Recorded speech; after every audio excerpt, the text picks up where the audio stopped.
Hello बच्चों।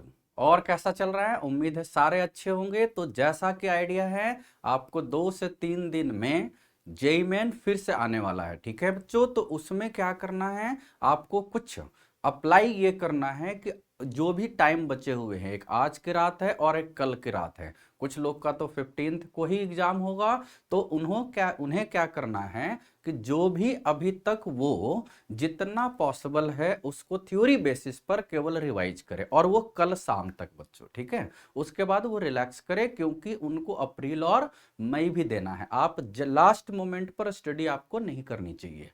ठीक है, तो केवल और केवल वो कंसेप्ट को रिवाइज करें, नो प्रॉब्लम डिस्कशन। ठीक है, ये आज इसीलिए मैं लास्ट ला रहा हूं मार्च अटेम्प्ट के लिए, कि केवल और केवल आज तक के लिए क्वेश्चन वगैरह देख सकते हो। ठीक है बच्चों, तो उसी तरीके से जैसे कि पूरा रिवाइज हो जाए, तो उसको ध्यान में रखते हुए कंप्लीट सिलेबस का एक जस्ट, जैसे कि आज एक बैच में हमने मॉक टेस्ट डिस्कशन किया था, उसी सीरीज को हम यहां पर भी कर रहे हैं बाकी बैच के बच्चों के लिए। ठीक है बच्चों, तो यहां हम स्टार्ट करेंगे ये। ठीक है, तो यहां पर आपको क्या करना है, ये अब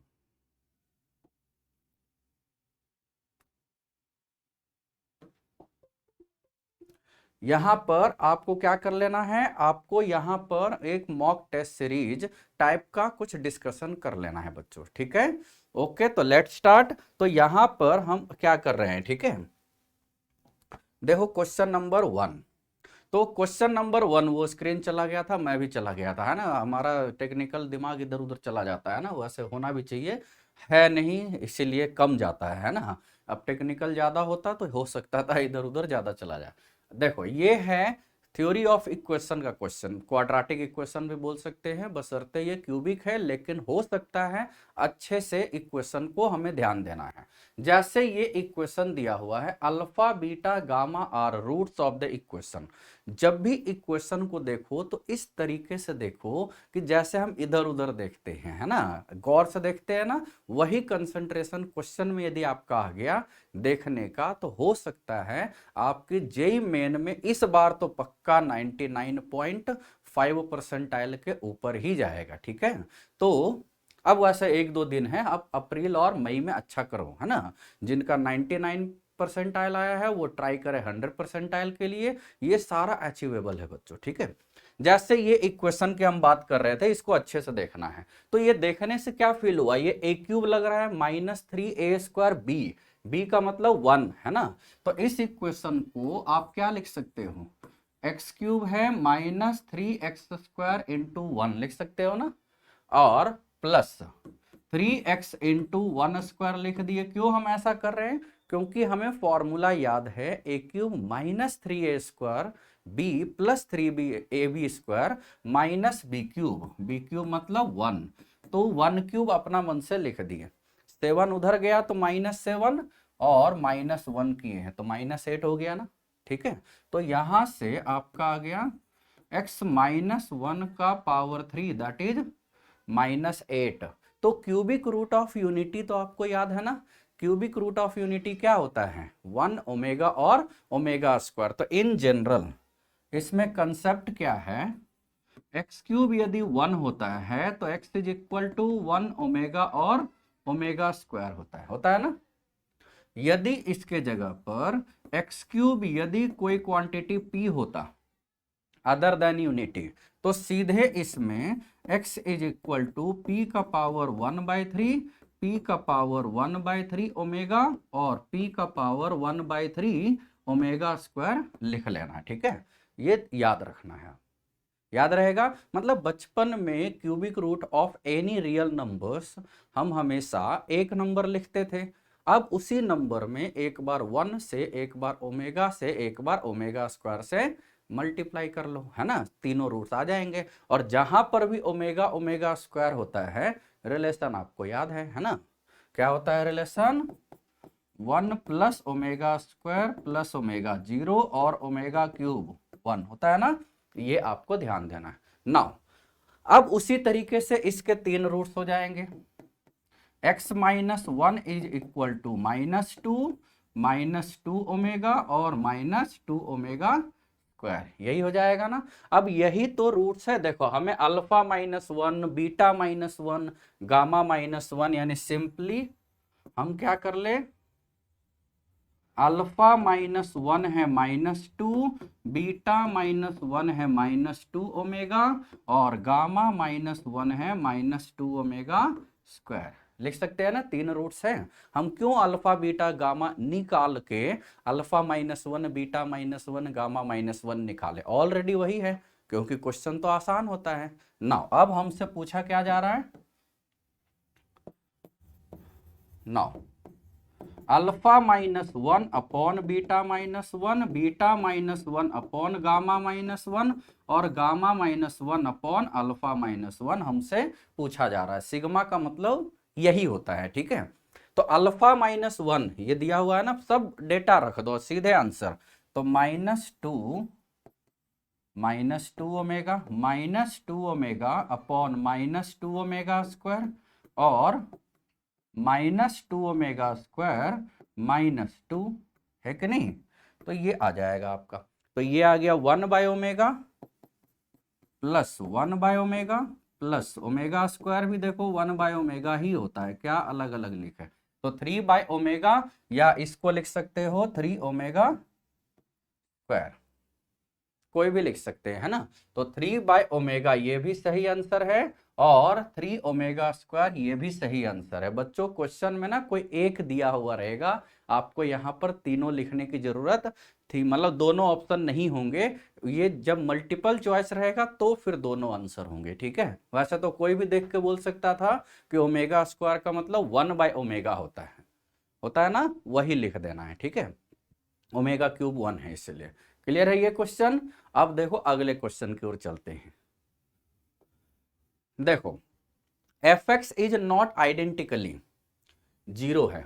अब देखो -a से +a यदि किसी फंक्शन का इंटीग्रेशन 0 होता है, किसी फंक्शन का इंटीग्रेशन -a से +a 0 होता है और वो फंक्शन 0 नहीं है कभी, it means function must be odd, है ना। फंक्शन fx इज ऑड, है ना। एक्सेप्शन हो सकते हैं लेकिन 99 या हर केस में जनरल केस तो यही है कि ऑड फंक्शन का ही तो इंटीग्रेशन -a से +a में 0 होता है, ठीक है। तो फंक्शन इज ऑड। अब कह रहा है कि जब फंक्शन ऑड है, ठीक, तो इसका मतलब ये वाला, ये पूरा फंक्शन कैसा फंक्शन है, ये भी तो ऑड है ना। एज यहां पर 1/x² + 1 जो है बच्चों, ये तो इवन है, x के जगह पर -x रखेंगे। यदि हम ग्रेटेस्ट इंटीजर की बात ना करें तो ये तो इवन फंक्शन है, अंदर वाला, बाहर वाला ऑड है, तो ये पूरा ऑड है। यानी हम इसको -2 से 3 fx और 1 देखो ग्रेटेस्ट इंटीजर का भी अपना यूज है, आगे आएगा अभी, है ना। This can be written as, देखो ऑड और इवन वहां पर अप्लाई होता है डेफिनेट इंटीग्रेशन में जहां -a से +a लिमिट होता है, -a से +a, ठीक है। यहां तो ऐसा है नहीं। तो अब देखो -a से +a ले लिए, है ना। अब ये वाला फंक्शन तो ऑड है ना, तो इस वजह से अब 2 से 3 fx इंटू 1 मतलब इसको हमने 2 पार्ट में ब्रेक कर दिया बच्चों।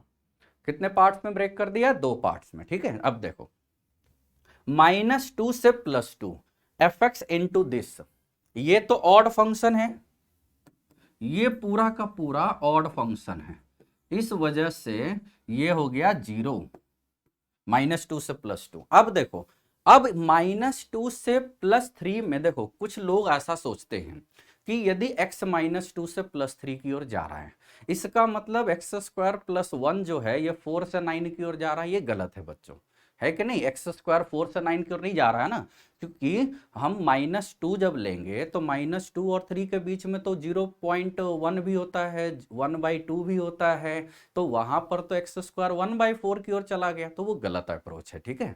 तो ये वाला नहीं बोल सकते, इस वजह से यहां कंसेप्ट के लिए इसको ऑड बोला गया। अब यहां के लिए देखो x यदि 2 से 3 है, x यदि 2 से 3 है तो x स्क्वायर तो 4 से 9 होगा। अब इसमें तो 2 और 3 के बीच में तो 1/2 नहीं ले सकते ना। नाउ अब x यदि 2 से 3 है तो x स्क्वायर 4 से 9 है, तो x स्क्वायर प्लस 1 जो है ये 5 to 10 है। तो ये वाला 5 to 10 है, तो 1/5 to 10 जो है ये तो 1 से कम है ना। तो इसका greatest integer 1/x square plus 1, इसका ग्रेटेस्ट इंटीजर 0 होगा। और 0 होने की वजह से ये वाला हो गया 0, तो 0 इंटू कुछ भी 0, और 0 का इंटीग्रेशन डिफिनिट इंटीग्रेशन 0 हो गया। ये तो ऑड इवन की वजह से 0 हुआ था, मतलब ऑड फंक्शन की वजह से। ये वाला जो हुआ है ये अंदर ही एक 0 हो गया, दो पार्ट में से एक पार्ट इनटू में 0 हो गया, पूरा हो गया 0। आंसर अपने आप आ गया बच्चों, ठीक है। तो इस तरीके से यानी इस क्वेश्चन का आंसर क्या आ गया, 0। आसान है, ठीक है। डिपेंड्स ऑन एफएक्स है, 1 है, नन ऑफ दिस तो है नहीं, यानी बहुत आसान है बच्चों, है ना। केवल ऑड और इवन फंक्शन का कंसेप्ट आपको याद रखना है। नेक्स्ट क्वेश्चन चले, देखो ए बी सी यदि एपी में है, तो ए बी सी यदि एपी में है it means a minus 2b plus c तो 0 होगा, ये तो क्लियर है। अब सम ऑफ कोफिशिएंट्स, इस देखो किसी बाइनोमियल में सम ऑफ कोफिशिएंट्स निकालने के लिए, चाहे किसी मल्टीनोमियल में चाहे किसी पोलिनोमियल में, है ना, फॉर एनी बाइनोमियल, है ना, किसी बाइनोमियल में या मल्टीनोमियल में या पोलिनोमियल में, है ना, हर जगह एक ही होता है बच्चों, ठीक है। फॉर फाइंडिंग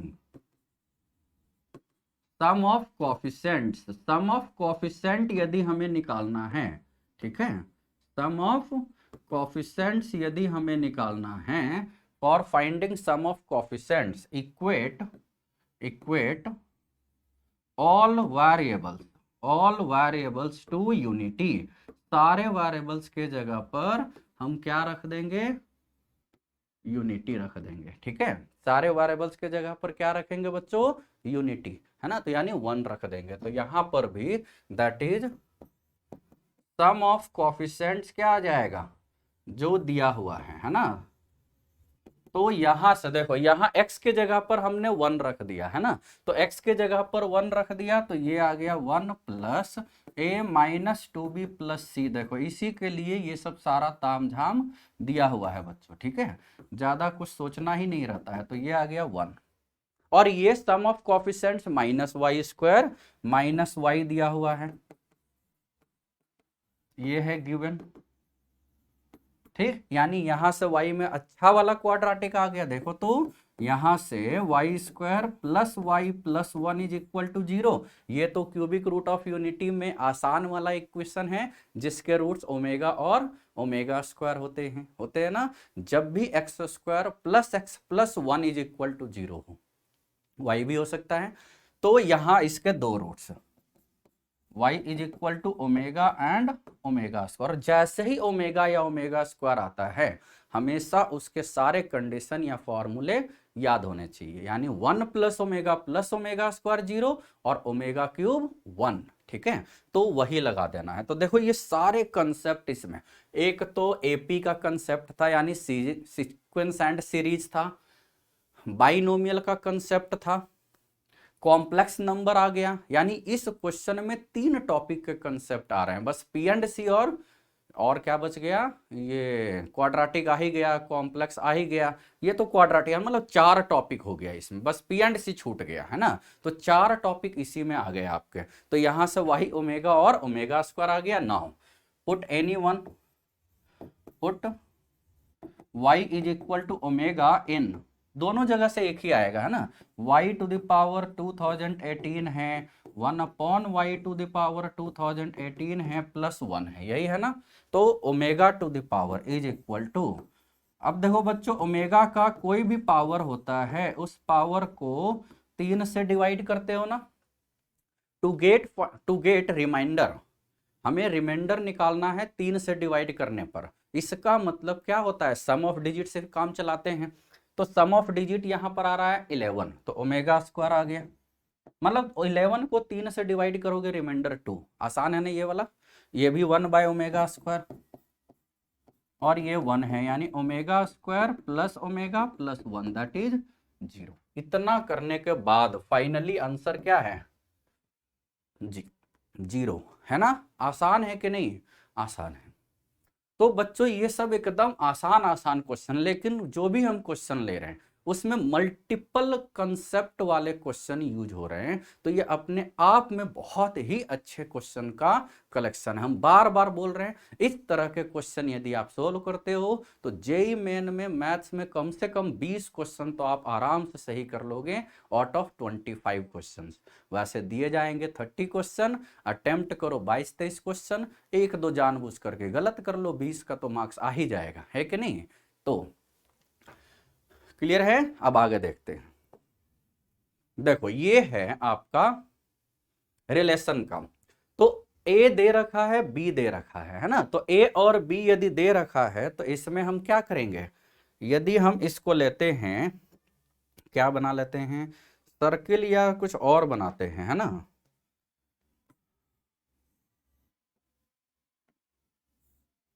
सर्किल ठीक नहीं लग रहा है ना, चलो मिटा दें, क्योंकि हमें तो कुछ और बनाना है। ये देखो सेट वाइज बनाना है ना, ऐसा वाला तो देख ही नहीं रहते फिगर में कहाँ पर है ना। सेट ए से सेट बी की ओर जा रहा है। सेट ए क्या है, 1 2 3 4 और सेट बी है 1 3 5। क्वेश्चन में दिया हुआ है x लेस देन y है ना। रिलेशन जो है that is x comma y such that x less than y, और x का मतलब समझते हो ना, सेट ए का एलिमेंट है और y का मतलब सेट बी, ये तो पूरा लिखा रहता है ना, x सेट ए और y लिखा हुआ है सेट बी, है ना।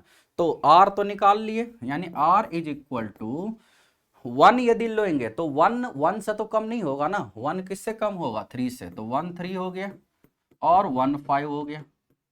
फिर 2 लेंगे तो 2 3 और 2 5 हो गया। फिर 3 लेंगे तो 3 1 से तो कम होता नहीं है, 3 से भी कम नहीं होता, केवल 5 से, तो 3 5 हो गया और 4 5 हो गया।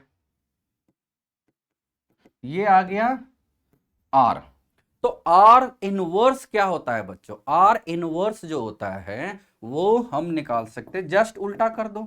यहां पर रिलेशन का इनवर्स में ना ये सब नहीं देखते कि फंक्शन, चूंकि वो फंक्शन का टॉपिक है, कि वो इनवर्स देने के लिए एलिजिबल है भी या नहीं है, कि फंक्शन मस्ट बी 1 1 ऑन 2, ये वाला नहीं देखना है, क्योंकि ये रिलेशन है। रिलेशन किसी भी टाइप का हो सकता है, अच्छा भी हो सकता है, नहीं भी अच्छा हो सकता है, नाम देने लायक हो सकता है, नाम छिपाने लायक भी हो सकता है, ठीक है। तो आर इनवर्स कुछ मत सोचो, जस्ट उल्टा कर लो। 3 1 5 1 3 2 और 5 2 5 3 5 4, बस ये हो गया आपका आर इनवर्स। 6 एलिमेंट हो गए। अब कह रहा है कि इसमें पूछा क्या जा रहा है, आर इनवर्स ऑफ आर पूछा जा रहा है। तो जैसे कि कंपोजिट फंक्शन में एफ ऑफ जी एक्स निकाले थे, तो एफ ऑफ जी एक्स कैसे निकालते हैं, जी एक्स तो एक्स जैसा काम करता है, यानी जी पहले लेते हैं उसके बाद एफ जाता है, यानी एफ ऑफ जी एक्स में जी एक्स एफ एक्स, ऐसे सोचना, उल्टा सोचते हैं। तो आर इनवर्स ऑफ आर में, इसमें देखो ऑप्शन में जो मुझे लग रहा है, हम दोनों यहां निकाल लेते हैं, किसी एक में आएगा, है ना। जैसे आर ऑफ आर इनवर्स निकाल लेते हैं। आर ऑफ आर इनवर्स में देखो क्या करना है, आर इनवर्स पहले लेना है। जैसे आर इनवर्स में यहां से यहां जा रहे हैं, तो आर में यहां से यहां जा रहे हैं, तो यहां से यहां तक आर इनवर्स उल्टा पाल चलते हैं। आर ऑफ आर इनवर्स कैसे निकालेंगे, 3 का इमेज 1 है, 1 का 3 है, तो 3 का 3 हो जाएगा। 3 का इमेज 1 है और 1 का 5 है, तो 3 का 5 हो जाएगा। समझ में आ रहा है, देखो 1 है, 1 का 3 है, तो 3 का 3 हो गया। सेम वही 3 का इमेज 1 है, 1 का तो और नहीं है, खत्म। अब 5 का देखते हैं। 5 का इमेज 1 है, 1 का 3 है, तो 5 का 3 हो गया और सिमिलरली 5 का 5 हो गया। ये थोड़ा ज्यादा स्टाइलिश हो गया है इसलिए मिटा रहे हैं, है ना, 5 का 5 हो गया बस। अब देखो 3 का 2 है और 2 का 3 है, तो 3 तो ऑलरेडी लिया हुआ है। 2 का 5 है, 3 5 भी लिया हुआ है, और 2 का और तो कोई है नहीं। अब देखो 5 2 5 3 भी लिया हुआ है, 5 5 भी लिया हुआ है, 5 का 3 है, 5 5 भी लिया हुआ है, और 5 बस 5 4, यानी सब चीज लिया हुआ है। ये बस 4 एलिमेंट आ गए, तो ये आर ऑफ आर इनवर्स आ गया, आर ऑफ आर इनवर्स आ गया। तो देखो, लेकिन हमसे तो आर इनवर्स ऑफ आर पूछा गया है, तो आंसर 3335 ये तो देखो आ गया। इसका मतलब क्या करेंगे ना, हम एक आर ऑफ आर इनवर्स जो पूछा जा रहा है वो भी निकाल लेते हैं। R inverse of R, R inverse of R, इसमें उल्टा करना है। आर 1 से 3 जा रहा है, 1 से 3 है, और 3 से 1 है, यानी ये हो गया 1 1 1 1 हो गया। 3 का और कहाँ है 2, यानी 1 2 हो गया, और 3 का कहाँ है, नहीं है, बस 3 का तो काम खत्म। अब देखो 1 का 5 है, 5 का 1 है, यानी 1 1 हो गया, 1 का और 5 का 2 है, यानी 1 2 भी हो गया, एकदम सही। अब 5 का और, अच्छा 5 का 3 है, यानी 1 3 भी हो गया, और 1 4 भी हो गया। ठीक है, ये काम हो गया 1। अब देखो 2 3, 2 का इमेज 3 है, 3 का है 1, तो 2 1 हो गया। फिर है 2 का 3 है, 3 का 1 है, और 3 का 2, यानी सारे इसमें हो जाएंगे बच्चों। इस तरीके से ना बहुत सारे इसमें हो जाएंगे। तो अब इसमें दिमाग ये लगाना है कि कौन सा ऑप्शन होगा। यदि ये वाला क्वेश्चन लेते हो आर इनवर्स ऑफ आर, तो ऑप्शन डी सही हो गया, यानी नन ऑफ दीज।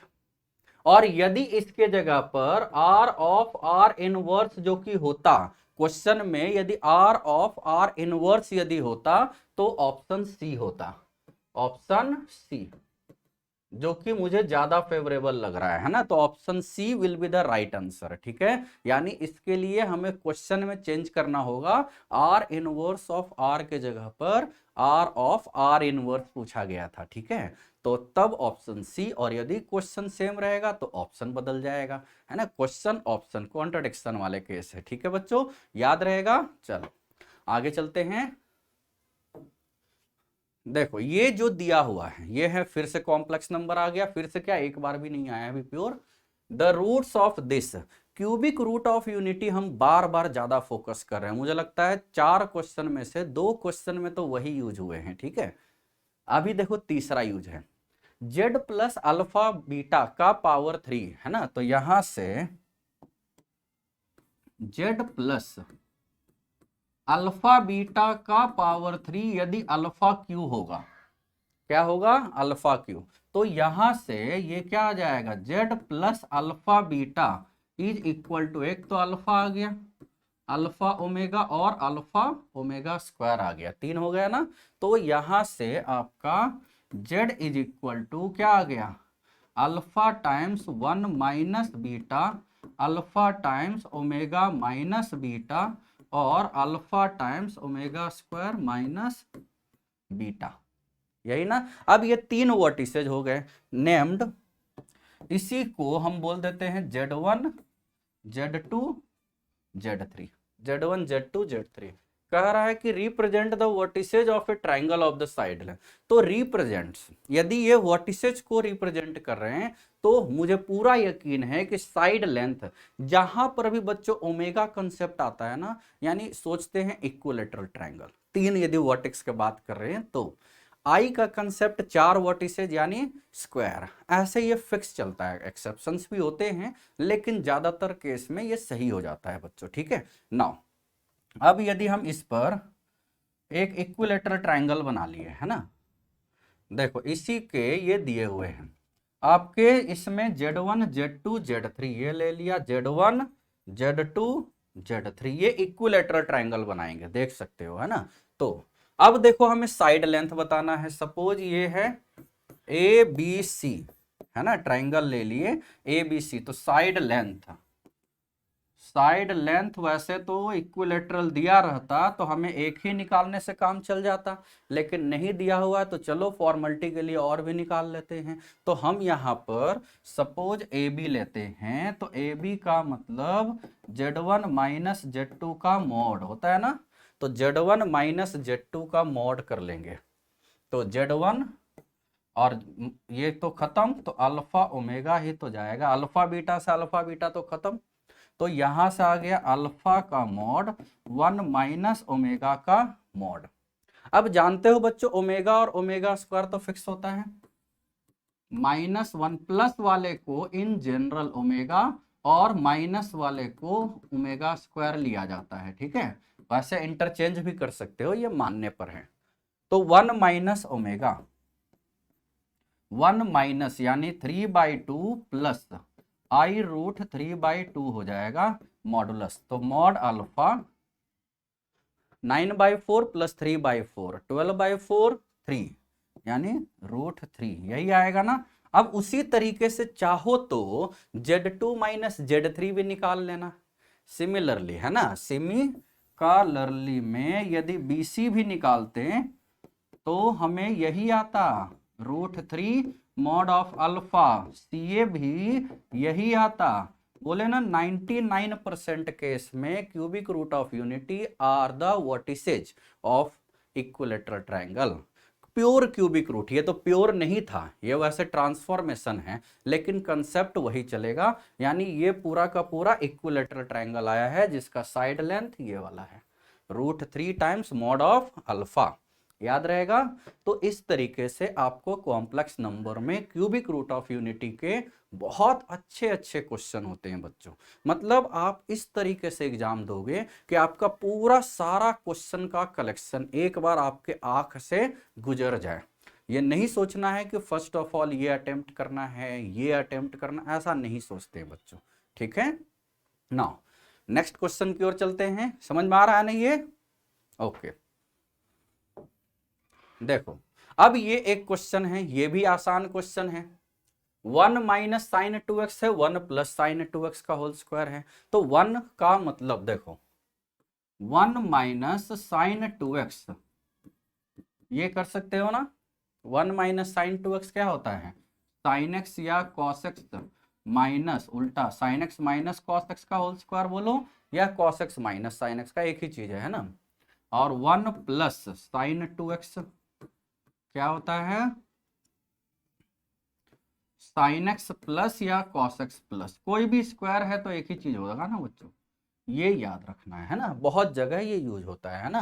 तो यहाँ I इज इक्वल टू दे रखा है 0 से π/2। अब क्या आ गया, cos x minus sine x का whole square divided by cos x plus sine x का होल 4, है ना, dx, यही दे रखा है ना। क्योंकि डिनोमिनेटर में तो ऑलरेडी स्क्वायर है, डिनोमिनेटर में तो ऑलरेडी स्क्वायर है। अब हम क्या करेंगे, जानते होंगे कि यदि डिग्री 2 होता था डिनोमिनेटर में साइन या कॉस का, तो कॉस स्क्वायर एक्स से डिवाइड करते थे। यहां पर डिग्री देखो बच्चों 4 है, तो हम पूरे में डिवाइड कर देते हैं कॉस 4x से। एक तो कॉस स्क्वायर एक्स तो यहाँ सेक स्क्वायर एक्स के लिए आ जाएगा, तो यहां हम क्या कर लें, डिवाइडेड बाई cos 4x, यानी cos x का पावर 4, cos x का पावर 4 से डिवाइड कर लेते हैं, है ना। तो ये आ जाएगा ना, यानी वी गेट क्या आ जाएगा, I is equal to from 0 to π/2 cos 4x ना। तो देखो स्क्वायर तो यहां चला गया और यहां स्क्वायर अंदर आया, तो ये हो गया 1 माइनस tan x का होल स्क्वायर, और एक cos स्क्वायर x यहां चला गया, तो sec square x divided by, यहां पर क्या हो जाएगा 1 प्लस tan x का whole square, 1 plus tan x का होल स्क्वायर, या होल 4 हो जाएगा, अच्छा होल 4 हो जाएगा, गलत हो जाता है ना, होल 4, क्योंकि पावर 4 है ना भाई, इसीलिए। अब देखो ये देखने से ही लग रहा है कि put tan x is equal to t, put tan x is equal to t, तो यहां से आई बिकम्स क्या हो जाएगा, 0 से इनफाइनाइट, है ना, x 0 तो t 0, x पाई बाई 2 तो t इनफाइनाइट, और ये 1 माइनस टी का whole square upon 1 plus t का होल 4 dt। ठीक, अब देखो किस तरीके से करोगे, अब भी इसमें बचा हुआ है ना, लेकिन ये है कि ये स्क्वायर है और पावर 4 में है। तो यदि हम इसमें, किसमें, यदि हम इसमें टी स्क्वायर से डिवाइड कर देते हैं, किससे डिवाइड कर देते हैं, टी स्क्वायर, तो उससे काम चल जाएगा क्या, टी स्क्वायर से डिवाइड करने पर ये ऊपर वाला तो इसी फॉर्मेट में आ जाएगा। अब क्या करना है इसमें, तो एक बच्चों जानते होगे ट्विन इंटीग्रल्स, जानते हो ना, जैसे यहाँ 1 प्लस टी स्क्वायर है माइनस 2t है, तो इसको हम दो पार्ट में कर सकते हैं ना। तो यहां से आपका देखो क्या आ जाएगा, this can be written as 0 से इनफाइनाइट 1 प्लस टी का होल स्क्वायर माइनस 2t, या 4t होगा ना, a प्लस मतलब सॉरी a माइनस बी का होल स्क्वायर क्या होता है, a प्लस बी का होल स्क्वायर अपॉन मतलब a प्लस बी का होल स्क्वायर माइनस 4ab होता है ना, वही हमने यहां पर लगा दिया। और क्या हो सकता है, यदि हम पूरे में टी स्क्वायर से डिवाइड कर दे तो वहां से भी एक ऑप्शन आ सकता है हमारे पास, ठीक है, तो वो ध्यान देना है। तो यहां एक कर दिए और इसके बाद इसको सोल्व कर देंगे, ठीक है। अब देखो इसको सोल्व कर देंगे, एक तो अलग अलग पार्ट हो गया, ये तो 1 प्लस मतलब 1 अपॉन 1 प्लस टी का होल स्क्वायर आ गया, तो 1 अपॉन टी स्क्वायर का इंटीग्रेशन क्या होता है, -1/t, एक तो वहां से आ जाएगा, इन्फिनिटी है ना, तो नीचे में इन्फिनिटी जाएगा तो 0 ही हो जाएगा, तो वो 1 आ जाएगा। अब इसका इंटीग्रेशन करने के लिए क्या करोगे, टी स्क्वायर से यानी 4t में एक t प्लस 1 और एक t माइनस 1 अलग से ऐड करेंगे, t को क्या लिख सकते हैं 4, है ना, तो इसको अब हम क्या लिख सकते हैं, देखो यदि हम इसी को थोड़ा सा और लिख ले, है ना, 4t को क्या लिखा जा सकता है बच्चों, हाँ देखो ये हमने लिख दिया 4t प्लस 1, क्यों लिख दिया, अरे t प्लस 1 से तो t प्लस 1 कट जाएगा ना, इसीलिए। अब देखो हमने क्या लिखा है, 4t आना चाहिए था, -4 अपना मन से लिखा तो +4 ये हो जाएगा, किया ना। अब देखो इसका इंटीग्रेशन तो हो जाएगा 1 अपॉन, है ना, तो ये आ गया, अब अलग अलग कर लो, dt अपॉन 1 प्लस टी का power 4 from 0 to infinite -4 dt upon t plus 1 का पावर 4 0 से इनफाइनाइट। ये जो मैं जो हूं ना वो बड़ा गलत कर रहा हूं, है ना, क्योंकि जब 2 कट गया तो यहां तो 2 स्क्वायर बचा, ये माइनस है ना, माइनस है, और ये हो गया प्लस, और ये भी जो हुआ है एक कट गया तो ये 3 बचा ना, इसका मतलब t प्लस 1 का पावर 3, देखो कैलकुलेशन मिस्टेक कितना ज्यादा हो रहा है ना, इसका मतलब मुझे लग रहा है अब आगे जगह भी नहीं है हमारे पास, और अच्छे से आप ही लोग सोल्व कर सकते हो, है ना। तो अब देखो सारे इसमें सोल्व कर लेना, अब तो सारा हो जाएगा, ये आ जाएगा -1/t, ये आ जाएगा देखो 1/t क्यूब यानी t का पावर -3 का इंटीग्रेशन, t का पावर -2 अपॉन -2, t का पावर -4 का इंटीग्रेशन, t का पावर -3 अपॉन -3, तो बहुत आ जाएगा ना, ये सारा सोल्व कर के कितना आ जाएगा आपका 1/3, सारा सोल्व करके कितना आएगा 1/3, और 1/3 यानी 1 और 3 को प्राइम है, इसका मतलब a1 हो गया, b3 हो गया, 1 + 3 + 3 इज कॉल्ड 7 ना, आसान है, ठीक है ठीक, थोड़ा ज़्यादा टाइम लग गया, जबकि लग रहा था मुझको कि ज़्यादा आसान है, इसीलिए हमने शुरुआत में तो बड़े डिटेल में लिखा कि जल्दी हो जाएगा, बाद में हमें ही पता चला कि अच्छा। तो इस तरह के क्वेश्चन को बच्चों क्या बोलते हैं, हलवा क्वेश्चन, जो देखने में लगता है कि बड़ा आसान है, जब हम सोल्व करते रहते हैं तो कहीं पर फिर फंस जाते हैं, कहीं पर फिर फंस जाते हैं, तो वो टाइम टेकिंग होते हैं, लेकिन हो जरूर जाते हैं, है ना, होता है। इसीलिए मैथमेटिक्स में क्या है, यदि आप मैथमेटिक्स को अच्छा करना चाहते हो तो at least give it to 75 to 90 minutes, यदि आप 90 मिनट से कम देते हो तो हो सकता है आपके 20 क्वेश्चन सोल्व होने की प्रोबेबिलिटी थोड़ी सी कम हो जाएगी आउट ऑफ 30, 20 क्वेश्चन मतलब 16 तो सारे हो जाएंगे 90 मिनट्स में, लेकिन उस केस में 20 सही होने की प्रोबेबिलिटी इंक्रीज हो जाएगी। ठीक है ना, आगे देखें, ज्यादा टाइम हो गया। जैसे ये अब आसान क्वेश्चन मुझे लग रहा है ना, ये है then length of latus rectum. तो ये है क्या?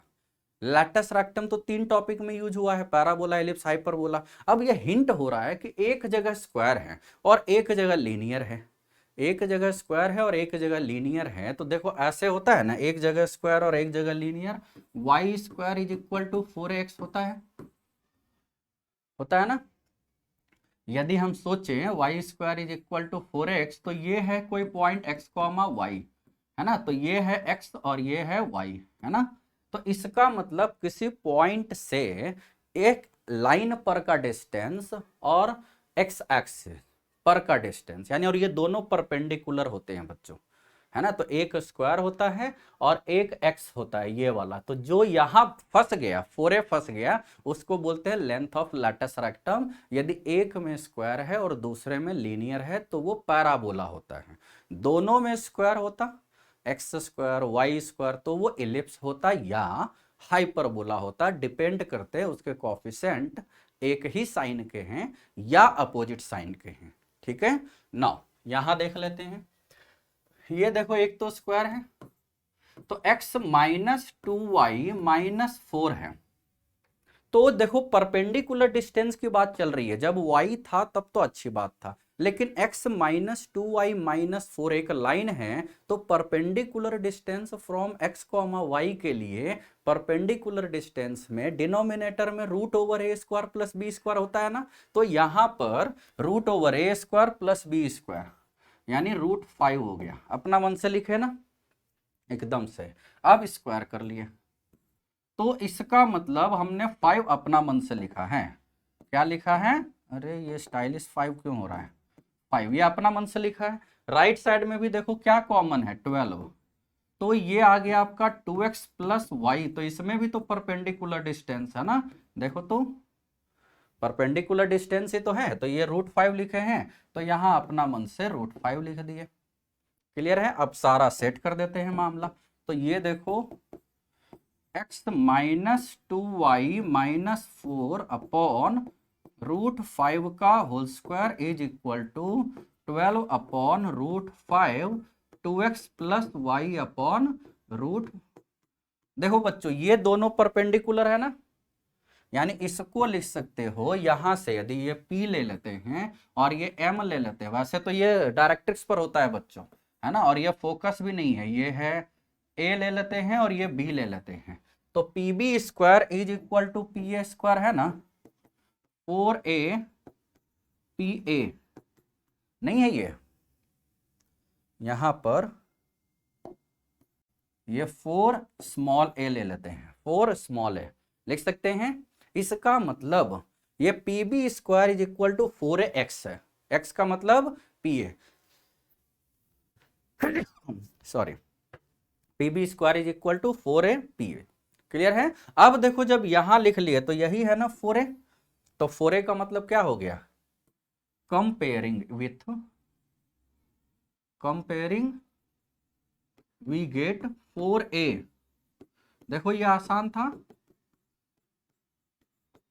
हमसे क्या पूछा जा रहा है? Length of latus rectum. चलो 12 अपॉन √5, आसान है, एकदम आसान है कि नहीं? मतलब एक में स्क्वायर है, यानी PB square is equal to 4a PAB, मतलब PA भी पैराबोला का ही इक्वेशन होता है। मतलब y square is equal to 4x क्या है? y का मतलब x कॉमा y से y एक्सिस पर डिस्टेंस, x का मतलब है ना, मतलब वो सारा समझ रहे हो ना कि y स्क्वायर है तो ये वाला पूरा है ना, तो वो सारा हमें ध्यान देना है। अब यहां पर हम उल्टा क्या कर रहे हैं?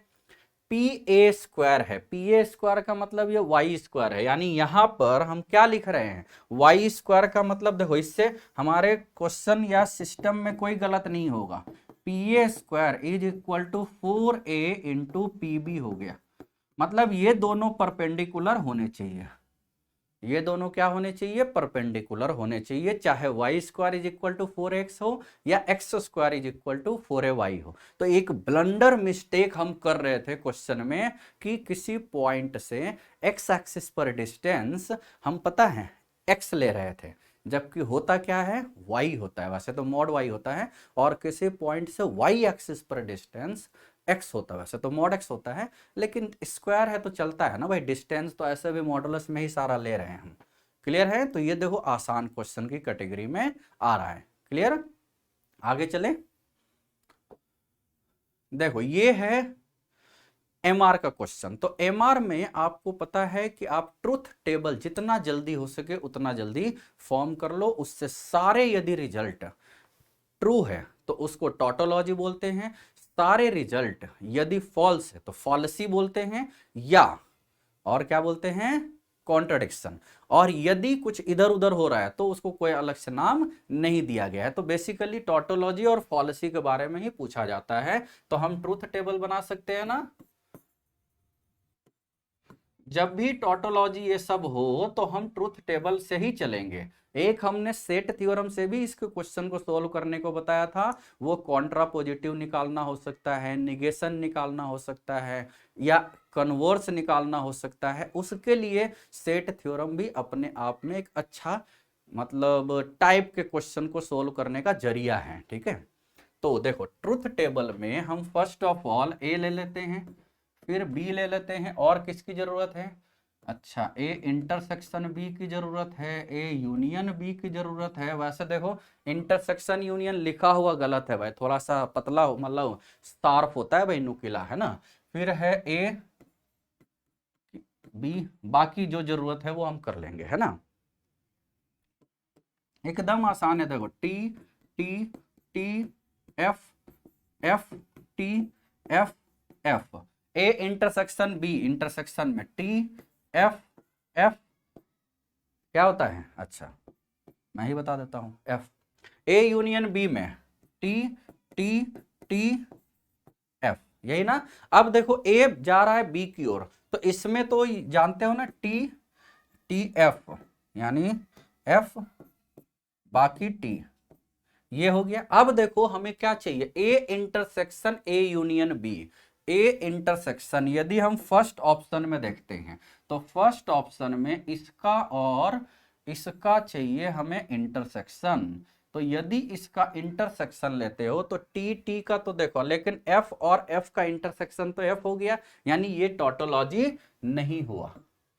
ठीक, अब दूसरे ऑप्शन में यूनियन लेना है ए इंटरसेक्शन बी के साथ। अब ए यूनियन लेना है ए इंटरसेक्शन यानी इसको और इसको यदि एक साथ लेते हो यूनियन, तो टी टी टी हो गया, अच्छा इनका तो एफ ही हो गया, तो ये भी अपने आप में नहीं हुआ। ठीक, अब देखते हैं तीसरा option, A intersection A tends to B, A intersection A B. तो देखो पहले ये निकाल लेते हैं, ए इंटरसेक्शन है ना, ए जा रहा है बी की ओर, और उसके बाद हम ले लेंगे ये कहां जा रहा है, बी की ओर, जो भी कुछ बचा हुआ रह जाएगा, है ना, एक साथ निकाल लेते हैं पहले, है ना। तो देखो ये टी और टी, टी और टी का इंटरसेक्शन तो टी, और टी फिर से जा रहा है टी के साथ, तो ये तो ट्रू हो गया। टी और एफ का इंटरसेक्शन एफ हो गया, और एफ जा रहा है एफ की ओर, एफ जा रहा है एफ की ओर, तो एफ इंप्लाइज एफ यानी ट्रू हो गया। एफ जा रहा है मतलब एफ और टी का इंटरसेक्शन, तो एफ हो गया, और एफ जा रहा है टी की ओर, तो ये भी हो गया टी, हुआ ना। एफ और टी का इंटरसेक्शन हो गया एफ, एफ और टी का इंटरसेक्शन एफ, लेकिन एफ जा रहा है एफ की ओर, यानी ये भी अच्छा, यानी ऑल ट्रू, यानी यही हो गया टोटोलॉजी। इसका मतलब फोर्थ ऑप्शन हमें चेक करने की जरूरत नहीं है ना, सी ही हो गया। तो ऑप्शन वैसे कर सकते हो, अब तो एकदम लास्ट स्टेप है, मतलब गलत ना हो इसकी वजह से, लेकिन एक ऑप्शन आ जाता है और हमने इस क्वेश्चन को बड़ा धीरे धीरे सोल्व किया है। मुझे पूरी उम्मीद है कि जितनी मेरी स्पीड है उससे डबल स्पीड से बच्चों लोग ने क्वेश्चन सोल्व कर लिया होगा, क्योंकि हम प्रिकॉशन ले रहे थे कि कहीं पर कोई गलत ना हो। ठीक है, इस वजह से हमने जानबूझ करके, या बोल सकते हैं मेरी नॉर्मल स्पीड भी ऐसी ही है ना। तो आगे चले। अब ये क्वेश्चन एक दिया हुआ है, the circle this x square plus y square is equal to 4 cuts the line joining the points 1,0 और 3,4 in 2 points A and B, ये दिया हुआ है। अब देखो यदि हम इसको ऐसे सोचे, ए है हमारे पास 1,0 और बी है 3,4, इसको कोई पॉइंट है, चाहे वो पॉइंट P है और Q है, कोई भी पॉइंट यदि इसको किसी रेशियो में डिवाइड कर रहा है, ऊपर में देखो B है, नीचे में A है, तो हम B वाला लेते हैं, ये है ना। इसको यदि हम AB को नहीं डिवाइड कर रहा है, BA को डिवाइड कर रहा है इन λ:1 रेशियो में, तो ये वाला पॉइंट तो निकाल सकते हैं ना। अब ये जो पॉइंट होगा वो तो लैम्डा के टर्म्स में होगा। अब उस पॉइंट को सर्किल के इक्वेशन में रख देंगे तो लैम्डा के 2 वैल्यू आएंगे, तो एक पॉइंट P के लिए हो जाएगा और एक पॉइंट Q के लिए हो जाएगा ना। बस वही रेशियो हमें निकालना है। इसी लैम्डा के 2 वैल्यू है, that is alpha and beta. तो ये पॉइंट क्या आ गया, देखो 3 plus lambda upon lambda plus 1 और लैम्डा कट गया, 4 अपॉन लैम्डा प्लस 1, देखा जगह भी नहीं था और अपने आप कट भी गया, देखा ये है। तो यहाँ बेसिकली जो लैम्डा है बच्चों, that are the values of alpha and, मतलब उसी के 2 वैल्यूज है अल्फा और बीटा, है ना। तो इफ ये ले लेते हैं, ये क्या पॉइंट ले लेते हैं एक्स, है ना, if x lies on x square plus y square is equal to 4, तो यहां पर अब सोल्व कर देते हैं बस। तो ये क्या आ गया, 3 प्लस लैम्डा यानी लैम्डा प्लस 3 का square plus 16 upon lambda plus 1 का होल स्क्वायर, उधर चला गया तो 4 टाइम्स लैम्डा प्लस 1 का होल स्क्वायर, और उसी के इक्वेशन, यानी अब हमें इसमें कुछ भी नहीं करना है, इसी के तो 2 वैल्यूज है, लैम्डा के जो 2 वैल्यूज है वो अल्फा और बीटा है, तो वही तो इक्वेशन हमें फॉर्म करना है। तो देखो कितने आसानी से सोल्व कर लिए, बहुत आसान है ना, 2 लाइन में हो गया, बस आंसर आ गया। डिटेल में करने के लिए ना, बोला था ना हमारी स्पीड थोड़ी स्लो है, तो हम क्या करेंगे डिटेल में लिख लेते हैं इसको। देखो कितना डिटेल में लिख रहा हूं मैं। तो अब यहां से आ गया 3 लैम्डा स्क्वायर आया ना, प्लस 2 लैम्डा, 25 है और 4 यानी -21। देखो तो required equation as alpha and beta are roots of this equation. आसान है ना। इसमें देखो हमने लैम्डा क्यों ऐसा लिया, क्योंकि देखो पॉइंट जो था वो बी पी, पहले बी है बाद में ए है, इसीलिए ऑफ दिस इक्वेशन। तो 3x square plus 2x minus 21 is equal to 0। कौन सा ऑप्शन आया, देख लेते हैं भाई कौन सा आएगा, तो यही है ऑप्शन। हाँ आसान है ना। कुछ इसके बहुत ही लॉन्गिट्यूडनल मेथड्स होते हैं, है ना, वो वेव्स नहीं है, वो मेथड्स है ना।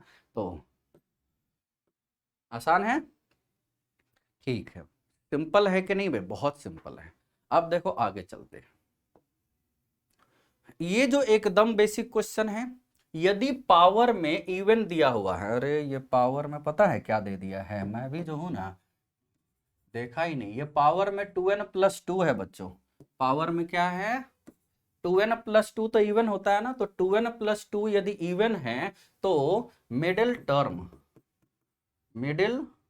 टर्म जो, अच्छा कोएफिशिएंट की बात हो रही है ना, मिडिल टर्म जो होगा, मिडिल टर्म n 1 प्लस, अरे ये थोड़ा स्टाइल ज्यादा हो रहा है ना, n 1 plus x to the power 2n plus 2, इसके मिडिल टर्म क्या होंगे, इज इवन पावर है तो क्या आ जाएगा 2n प्लस 2 सी n प्लस 1, है ना, इसका जस्ट आधा 2n प्लस 2 बाई 2 यानी n plus 1 x to the power n plus 1, यानी हमारे पास p हो गया 2n प्लस 2cn+1। और जब पावर ऑड होता है बच्चों, जब पावर क्या होता है, ऑड होता है, तो उसके दो मिडिल टर्म्स होते हैं, क्योंकि नंबर ऑफ टर्म्स इवन आ जाते हैं इस वजह से, है ना। तो सिमिलरली अब कौन कौन से होते हैं ये तो आप देखो, ऑर्डर या नंबर ऑफ टर्म्स ये सब के लिए ना हम अंगुली का भी यूज करते हैं।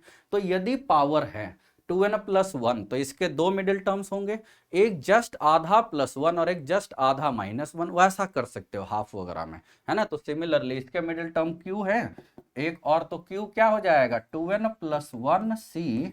अब आधा तो पूरा हो नहीं रहा है, तो हम क्या करेंगे 2n का आधा कर देंगे, यानी n, तो एक तो n+1 हो जाएगा और एक r हो जाएगा, वही 2n+1cn हो जाएगा, है ना। बस अब देखो एज पर प्रॉपर्टी, है ना, एज, ये फॉर्मूला याद है ना, NCR प्लस NCR+1 या R-1 जो भी है ना, उसके हिसाब से n+1 CR+1 होता है ना। तो उसी से हम यहां पर लिख सकते हैं 2n+1cn, 2n+1cn+1 that is 2n+1cn+1। अच्छा ये ऊपर में क्या है +2 हो जाएगा ना, एक ज्यादा हो जाता है ना बच्चों, ठीक है। तो यानी यहां से आपका आ गया Q + R = P, वही दिया हुआ है। मतलब यदि जस्ट कंजुकेटिव की बात हो, देखो 2n+2 और 2n+1 कंजुकेटिव पावर ही तो है, तो हर केस के लिए ये वाला वैलिड है। ये एज ए रिजल्ट आप याद रख सकते हो। कहाँ गया भाई, अच्छा P = Q + R, ठीक, क्लियर है, आसान है। चलो आगे चले। देखो ये भी एक जेई एडवांस के आए हुए क्वेश्चन में है, लेकिन बहुत आसान होते हैं।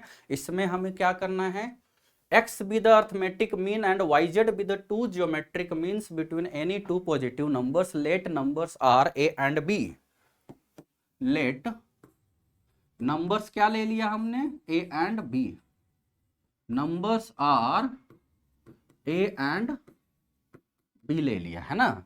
तो इनके बीच सिंगल अर्थमेटिक मीन है बच्चों x, that is x is equal to हो गया a + b/2। Single arithmetic mean तो हमेशा एवरेज जैसा निकालते हैं। नाउ नाउ ए और बी नंबर है और उनके बीच में दो ज्योमेट्रिक मीन्स है, दो जो भी लेते हैं, यदि हम अर्थमेटिक मीन्स लेते हैं तो resulting series will be in AP, geometric means लेते हैं तो resulting series will be in GP. Same for harmonic means, है ना, for derivation are in GP. ये तो जीएम्स है ना दो, तो इसलिए ये जीपी में होंगे बच्चों। किस में होंगे ये, जियोमेट्रिक प्रोग्रेशन में। अब जियोमेट्रिक प्रोग्रेशन का कोई भी करना है क्वेश्चन, कोई भी फाइंड करना है टर्म, तो उसके लिए फर्स्ट टर्म और कॉमन रेशियो चाहिए।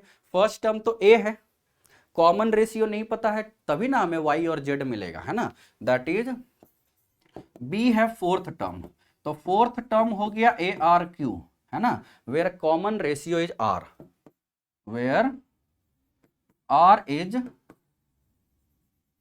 कॉमन रेशियो, है ना, ये अपना मन से लिए हैं। तो यानी यहां से r³ तो हो गया b/a, है ना, एंड y = AR और z = AR², ये आ गया। अब हमें जो निकालना है उसमें पुट कर देते हैं, तो देखो एकदम आसान है। नाउ क्या निकालना है, अपने आप सारा चीज कैंसिल्ड आउट हो जाता है बच्चों। क्वेश्चन मतलब इतना सिमेट्रिकल होता है ना कि आपको सारे चीज डेटा लास्ट में पुट करने से ही अच्छा होता है।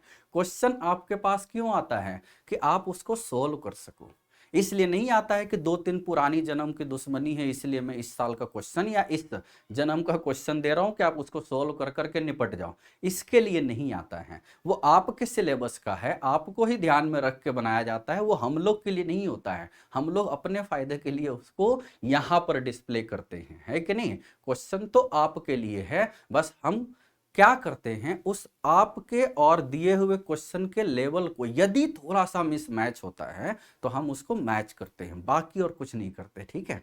तो अब हमें निकालना क्या है, y³ plus z cube upon x y z, यही निकालना है ना, सारा रख दो। वाई क्यूब का मतलब ए क्यूब आर क्यूब, कॉमन ले लिए तो 1 प्लस आर क्यूब हो गया। और x का मतलब क्या है, x, अच्छा a प्लस बी बाई 2 है। y का मतलब देखो ए आर और ए आर स्क्वायर। वैसे तो बहुत सारी आसान आसान प्रॉपर्टी होती है बच्चों, छोटे से क्वेश्चन में कितना प्रॉपर्टी आदमी अप्लाई करेगा, है ना। तो देखो r r square r cube cut गया ना, ए से ए कट गया, ए बच रहा है। अब आर क्यूब क्या है,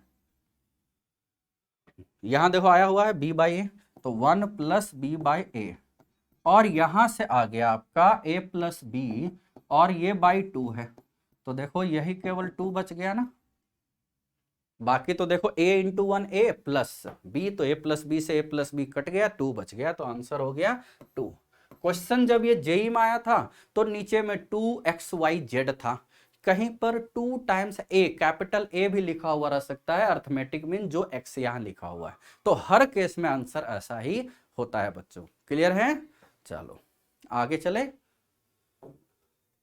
ये एकदम आसान है, कंडीशनल प्रोबेबिलिटी का क्वेश्चन है, हम ज्यादा इसमें वेन डायग्राम से भी कर सकते हैं, ठीक है। जैसे पी ए दिया हुआ है, अच्छा पी ए बार दिया हुआ है ना, तो पी ए बार क्या दिया हुआ है क्वेश्चन में, पी ए 7/10, पी बी 2/3, ठीक, ये दे रखा है। ए इंटरसेक्शन बी डैश है ना, तो P A intersection B dash क्या होता है, दिस इज क्या होता है बच्चों, ये याद है ना, P A minus P A intersection B होता है। तो ये तो दे रखा है 1/2, ये दे रखा है ना 1/2, तो यहां से पी ए है 7/10, तो यहां से पी ए इंटरसेक्शन बी तो हमने निकाल लिया, मतलब जो चाहिए था वो सारा निकाल लिया। तो पी ए यानी 7/10 माइनस 1/2, तो क्या हो जाएगा 7 माइनस 5 यानी 2/10 यानी 1/5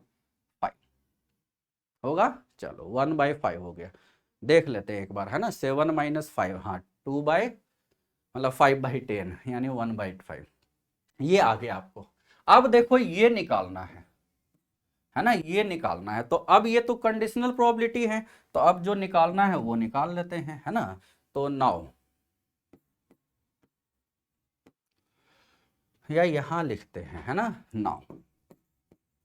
अच्छा ये सब फॉर्मूला तो याद है ना, ए बाई बी क्या होता है, P A intersection B upon P B, ये सब याद है ना, ठीक है, ये याद रखते हैं कंडीशनल प्रोबेबिलिटी ना। अब देखो यहां हमें P B upon A union B bar है ना, तो यहां से क्या आ जाएगा formula, P B intersection A union B bar divided by P A union B bar, है ना।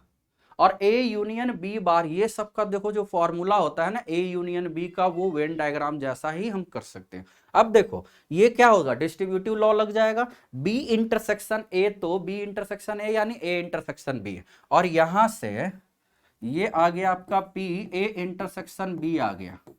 बाकी तो देखो बी इंटरसेक्शन बी डैश तो फाई होता है, और फाई यूनियन कुछ भी वही कुछ भी होता है ना, इस वजह से। और ये है P A plus P B bar minus P A intersection B bar, यही है ना वेन डायग्राम।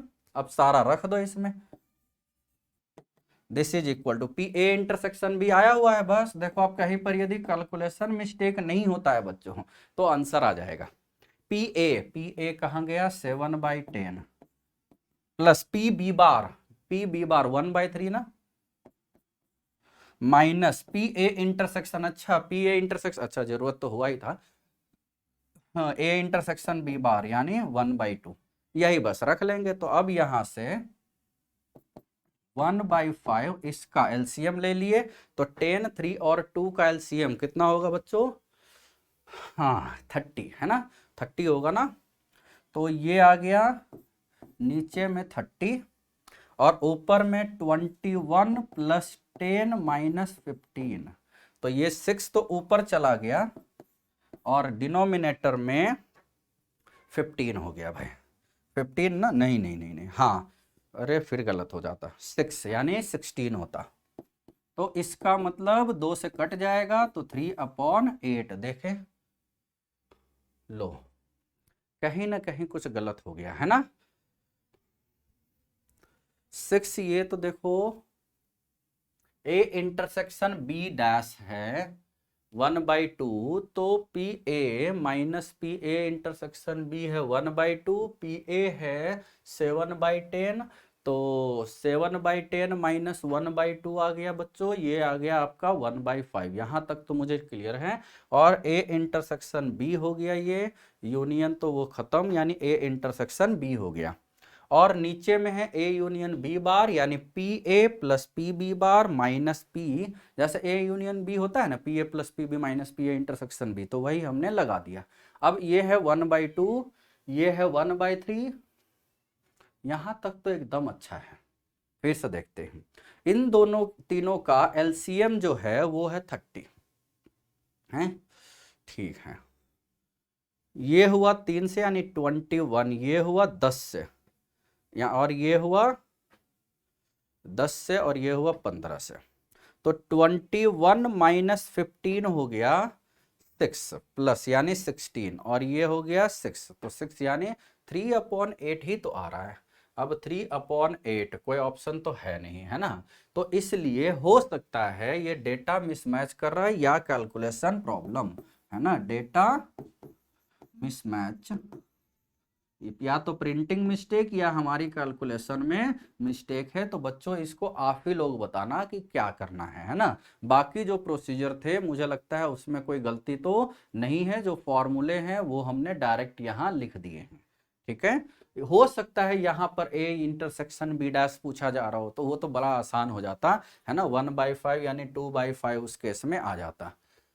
वो भी नहीं है, ए यूनियन बी डैश है ना, बी बार कॉम्प्लीमेंट ही होता है, या तो ये भी पी बी बार दिया होता है इसलिए हो सकता है वो। यदि हम 2/3 रखते तो 20 आता, और ये आता 20 आता, तो ये आता 5 यानी 20, उससे तो और नहीं आसान है ना। हो सकता है ऑप्शन में मिसमैच हो, ठीक है, तो कोई भी लगा लेना, डेटा मिसमैच है, क्वेश्चन सेम है, अच्छा है, ठीक है। तो आप इसमें हम ज्यादा टाइम नहीं लगा रहेंगे, आप देख लेना इसको, ठीक है। नाउ अब देखो अगला क्वेश्चन, देखो ऐसे मिस्टेक हो जाता है, दिमाग हो जाता है खराब, होना ही है, क्योंकि क्वेश्चन सोल्व कर रहे हैं और आंसर आया ही नहीं, और हमें ऐसा फील नहीं हुआ कि कंसेप्ट में थोड़ी सी गलत होगी। तो जैसे अब ये वाला क्वेश्चन है, एफ आर टू आर एक डिफरेंशिएबल फंक्शन है और f1 दिया हुआ है 4, देन द वैल्यू, ये भी बच्चों आसान क्वेश्चन है। देखो इंटीग्रेशन का जो है ना वेरिएबल वो t है, तो x तो इसके लिए कांस्टेंट हो गया ना, तो क्वेश्चन है लिमिट x टेंड्स टू 1, और ये है 2t dt फ्रॉम 4 से fx, 4 से fx है डिवाइडेड बाय x माइनस 1 है। अब देखो यदि x 1 की ओर जा रहा है तो ये तो 0/0 की ओर जा रहा है ना, क्यों बच्चों, क्योंकि x यदि 1 है तो f 1 है, और f 1 जो है वो 4 दिया हुआ है, तो 4 से 4, 4 से 4, तो डिफिनिट इंटीग्रेशन 0। तो यूजिंग लॉपिटल रूल, अब हम इसमें एल हॉस्पिटल रूल लगा दे, सीधे आंसर आ जाएगा, ठीक है। इसके लिए न्यूटन लीबनिज थ्योरम हम यूज करेंगे। डिफिनिट इंटीग्रेशन का डिफरेंशिएशन बहुत आसान कंसेप्ट है, उम्मीद है सारे लोग को आइडिया है ना। तो और बहुत बार हमने अपने क्लास नोट्स में, अपने प्रैक्टिस सेशन में, जो पुराने हमारे यूट्यूब पर है, वो हर जगह हमने ये फॉर्मूला तो जरूर बताया है। तो अब यहां डायरेक्ट क्या करते हैं इसमें, this is equal to limit x tends to 1, जहां पर फंक्शन में t है, फंक्शन में ऐसा नहीं dt में, जहां पर t है वहां अपर लिमिट, यानी 2 इंटू टी के जगह पर fx इंटू अपर लिमिट का डिफरेंशिएशन यानी f dash x, minus lower limit रखोगे तो ऐसे ही 0 हो जाएगा, क्यों, क्योंकि 4 का डिफरेंशिएशन 0 डिवाइडेड बाय, अब डिनोमिनेटर का भी डिफरेंशिएशन x माइनस 1 का तो 1, अब x के जगह पर 1 रख दो, तो ये आ गया 2 into f1 into F dash 1, और f1 क्या दे रखा है 4, यानी 8 इंटू एफ डैश 1, यही ना आंसर। ऐसे क्वेश्चन होते हैं आसान, जबकि ये जेई एडवांस में क्वेश्चन आया हुआ है, देखो तुरंत हो भी गया, और वो एक बेसिक क्वेश्चन में फंस गए थे। हो सकता है डेटा मिसमैच हो या अपन ही फंस गए, मुझे मेथड में तो कोई गलत नहीं लग रहा था, दोबारा बोल रहे हैं।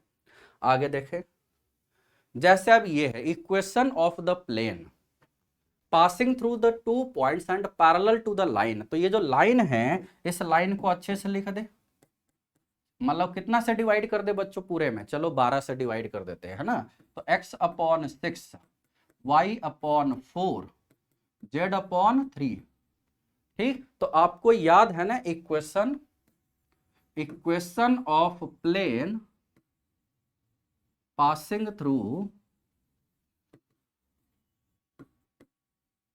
2 पॉइंट्स, है ना, points x1 y1 z1, x2 y2 z2 and parallel to a line having direction ratio ABC। देखो ये डायरेक्ट फॉर्मूला होता है बच्चों, है ना, ABC क्या होता है, सबको याद है ना, एकदम सही, x minus x1 y minus y1 z minus z1, फिर x2 minus x1 y2 minus y1 z2 minus z1 और ABC का डिटर्मिनेंट यही ना होता है, ये आपको अच्छे से याद रखना है, ठीक है। यहां बस x1 y1 z1 के जगह पर सारा रख दो। सो रिक्वायर्ड प्लेन पूरा पुट कर देते हैं, तो x minus x1 y minus y1 और z माइनस z1। अब x2 minus x1 3 minus 2 1 minus 4 plus 1 यानी 2, गलत यहीं से होता है, -4 + 1 को हम 3 लिख रहे थे, गलत हो जाता ना, और ये 5। अब ये वाला 6 4 3 का डिटर्मिनेंट 0 ना, अब इसी को सॉल्व कर देना है, कर लोगे, कुछ भी नहीं करना है। देखो -9 माइनस 20 -29 आया, एक तो आया, मैं तो डर गया, -29 टाइम्स x माइनस 2, अब -y + 1 ये और ये खत्म, तो 3 माइनस 30 यानी -27, चलो ये भी +27 टाइम्स y + 1 और z इधर और इधर यानी 4 + 18 यानी 22, देखा 22 times z is equal to 0।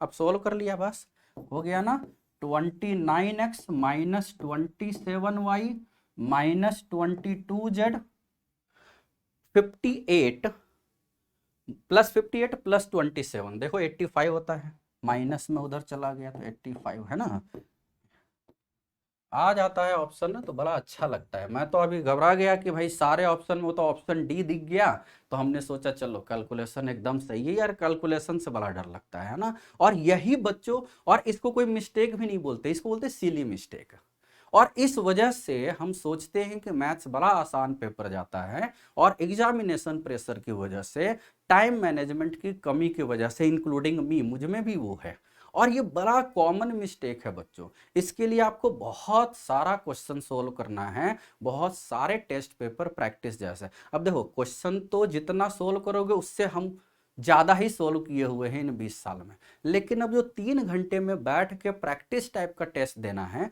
वो हमारी अब 0 हो चुकी है। इस वजह से इस एज में भी हमसे कैलकुलेशन मिस्टेक, हमसे क्या, सारे लोग से होते हैं, क्योंकि अब हम लोग एज ए फैकल्टी 3-3 घंटे बैठ के तो पेपर नहीं दे पाए हैं बच्चों।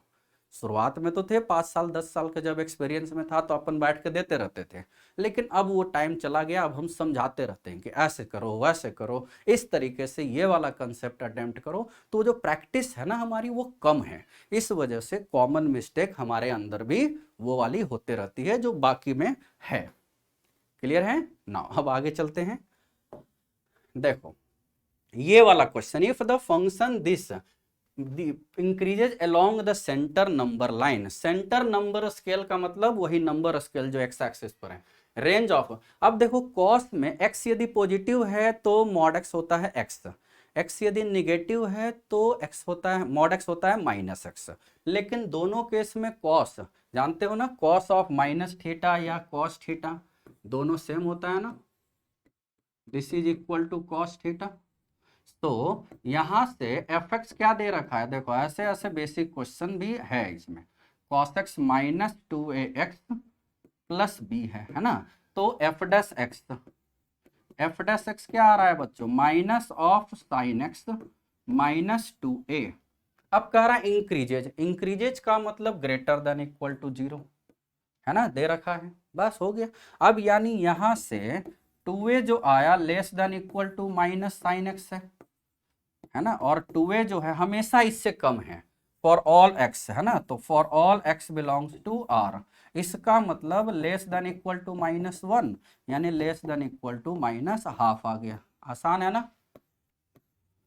जहां पर भी यदि किसी क्वेश्चन में lambda greater than equal to sine x होता तो lambda greater than equal to 1 होता, है ना, lambda less than equal to sine x है तो lambda less than equal to -1 होता है। ये इन जनरल याद रखते हैं, ठीक है।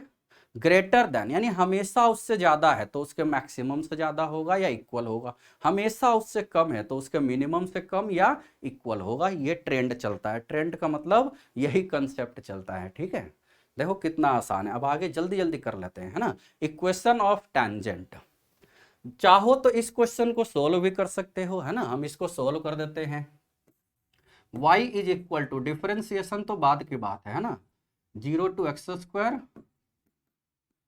सोल्व कर देने से अच्छा ये है कि हमें सारा x और y मिल जाएगा बच्चों, है ना। तो इसको अब हम 0 से x square T square plus 1 -2 upon T square plus 1 dt ना, ये कर लेते। अब देखो टी स्क्वायर प्लस 1 से टी स्क्वायर प्लस 1 तो खत्म, तो dt है ना, यानी ये हो गया 1 -2 अपॉन टी स्क्वायर प्लस 1 का इंटीग्रेशन फ्रॉम 0 से एक्स स्क्वायर।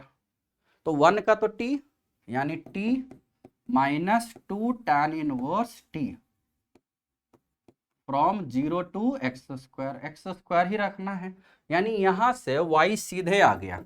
वैसे डिफरेंशिएशन से भी कर सकते थे न्यूटन लेबनिज थ्योरम, लेकिन हमें x और y भी तो चाहिए ना, इसीलिए तो x square -2 tan inverse x square आया, ठीक है। अब देखो at x is equal to 1 तो y भी निकाल लेना है।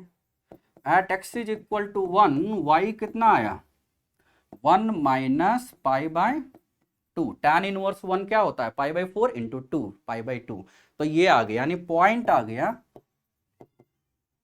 1, 1 माइनस पाई बाय 2 आया ना। अब हमें क्या देखना है, dy by D x, equation of tangent के लिए, है ना, dy बाई डी एक्स चाहिए ना।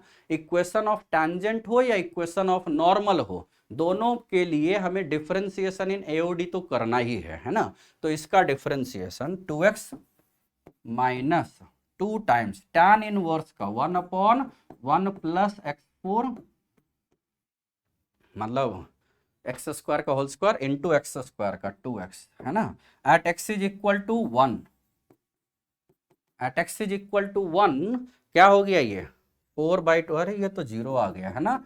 dy बाई डी एक्स आ गया आपका 0, है ना। तो equation of tangent, equation of tangent is y minus y1, y minus y1 यानी यही आ जाएगा ना, क्योंकि जब स्लोप 0 है एट दैट पॉइंट तो tangent is parallel to x axis, तो पैरेलल टू एक्स एक्सिस का इक्वेशन क्या होता है, y is equal to constant, यहाँ यही, तो y इज इक्वल टू अच्छा आ रहा है।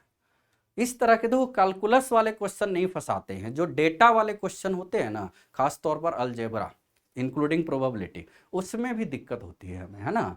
होती क्या, मतलब क्वेश्चन सोल्व करने में डेटा वाइज, बाकी देखो ये सब में ज्यादा डेटा ही नहीं आता, कंसेप्ट आता है। कैलकुलस इसीलिए ज्यादा यूज होता है बच्चों क्योंकि कंसेप्ट बहुत ही अच्छा है ना। देखो अब आगे ये वाला और अच्छा क्वेश्चन है। एफ एक्स कोई फंक्शन है जिसका एरिया दिया हुआ है y is equal to F x from x axis and the two coordinate 0 to x is equal to a, तो बस कितना आसान है ना। F x D x from 0 to a ये दे रखा है एरिया, है ना। देखो a square by 2 plus a by 2 sine a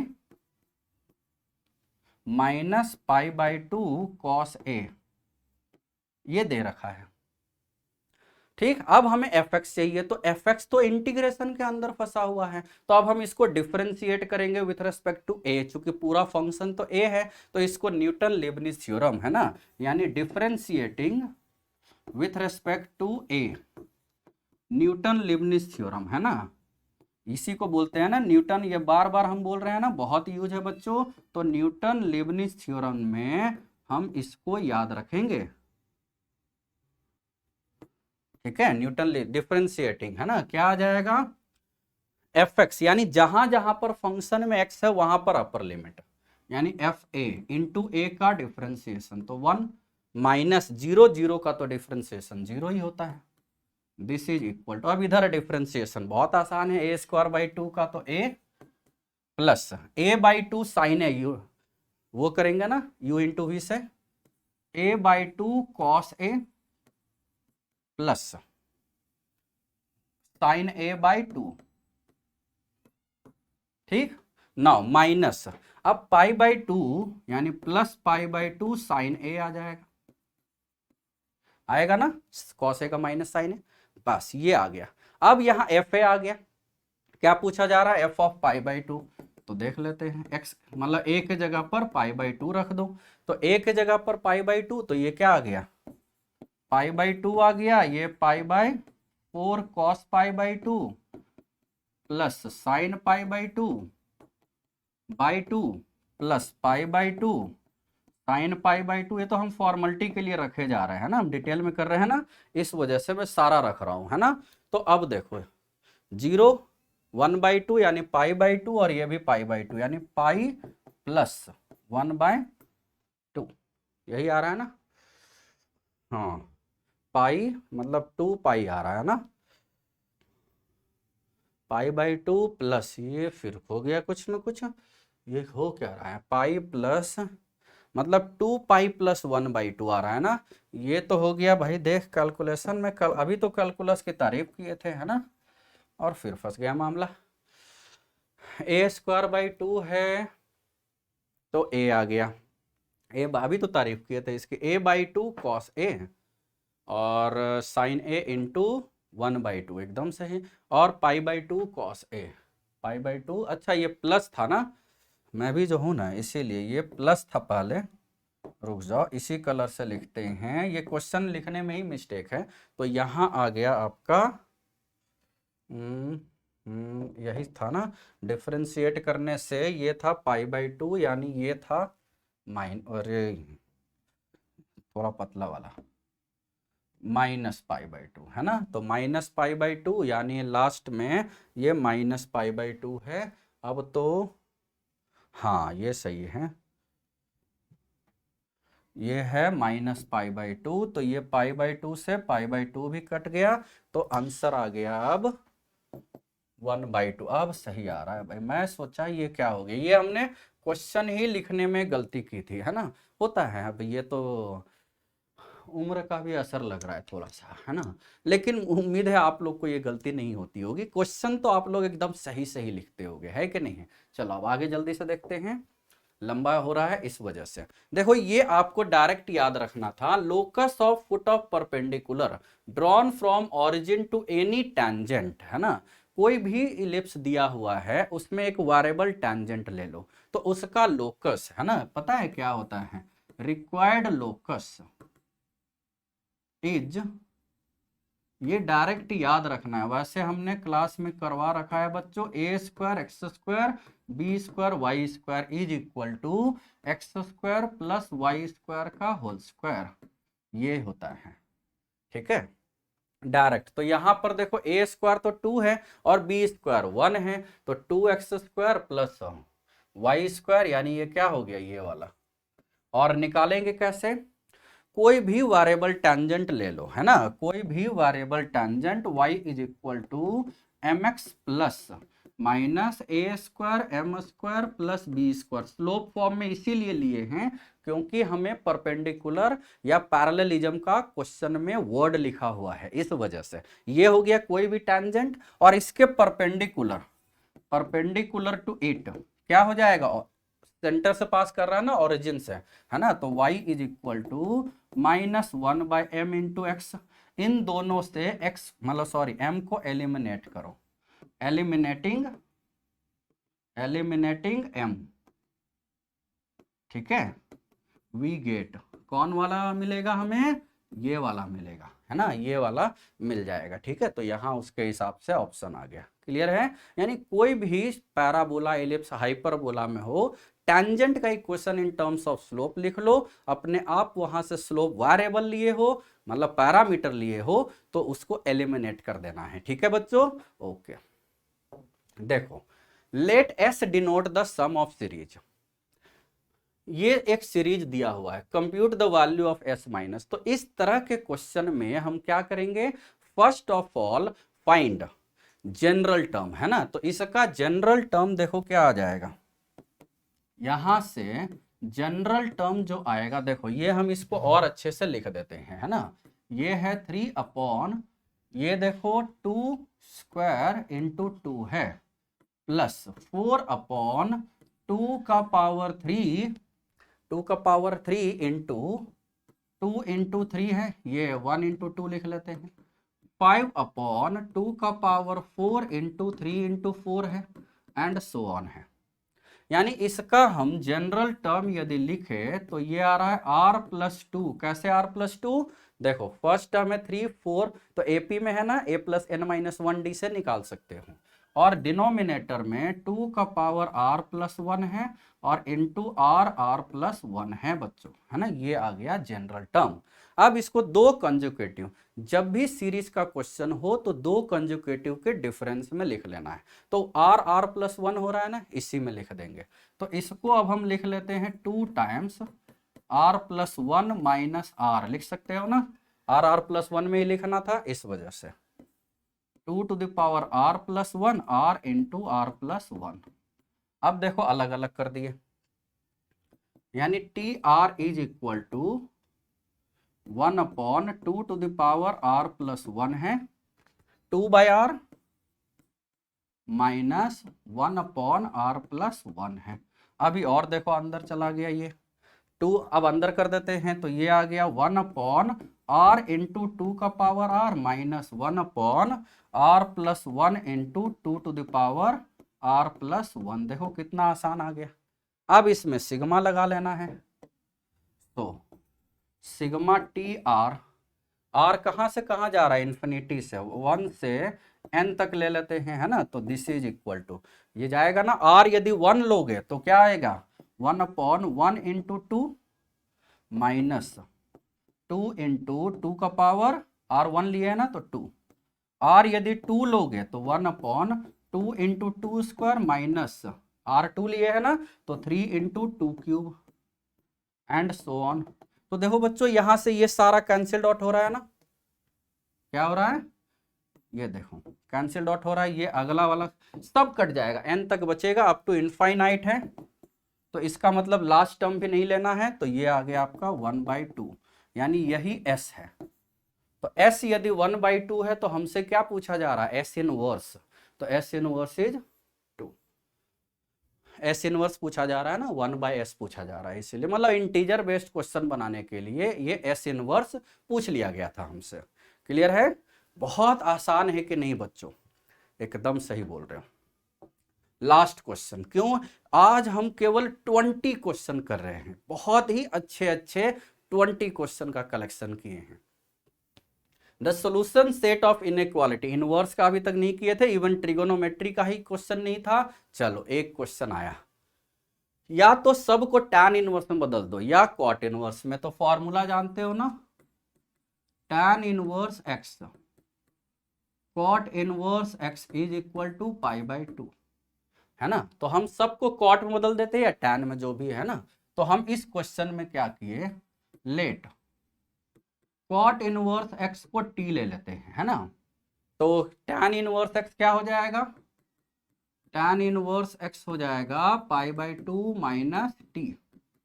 ठीक, अब देखो inequation becomes, inequation यानी इनइक्वालिटी बिकम्स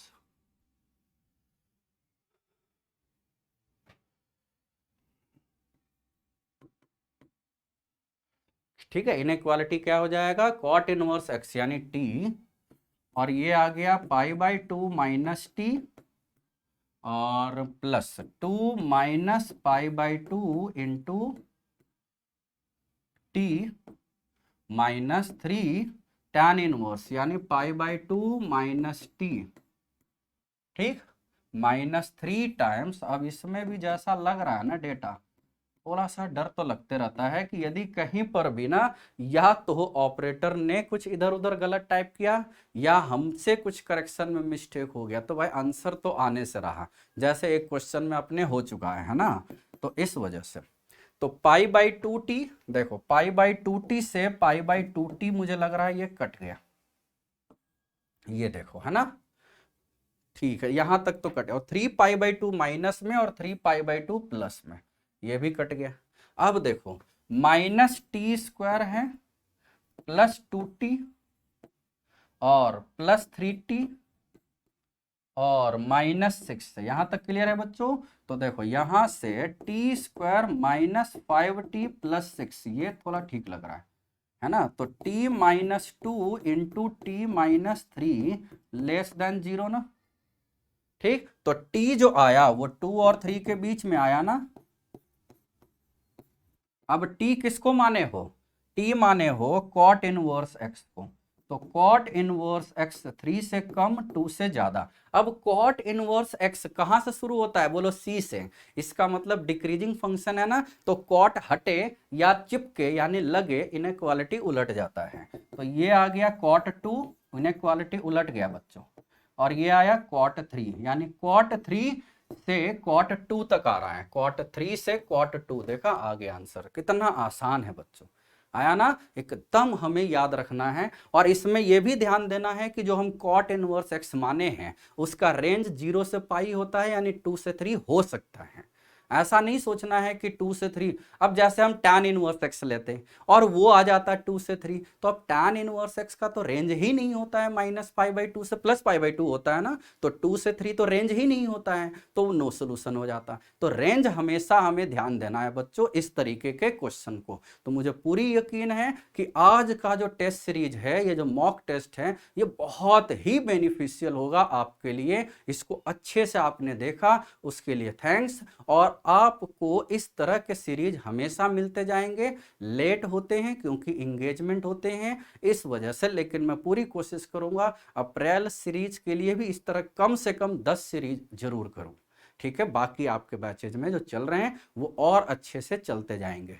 ओके बच्चों, तब तक के लिए फिर से again for March attempt, best of luck and be cool. एकदम टेंशन फ्री एग्जाम देना है, कल ज़्यादा नहीं स्टडी करो, जिनका परसों एग्जाम है, मतलब एग्जाम के 12 घंटे पहले एकदम ज़्यादा स्टडी क्या या प्रेशर लेना ही नहीं चाहिए, ठीक है। एकदम कूल होके एग्जाम दो, कोई टेंशन की बात ही नहीं है, ठीक है बच्चों।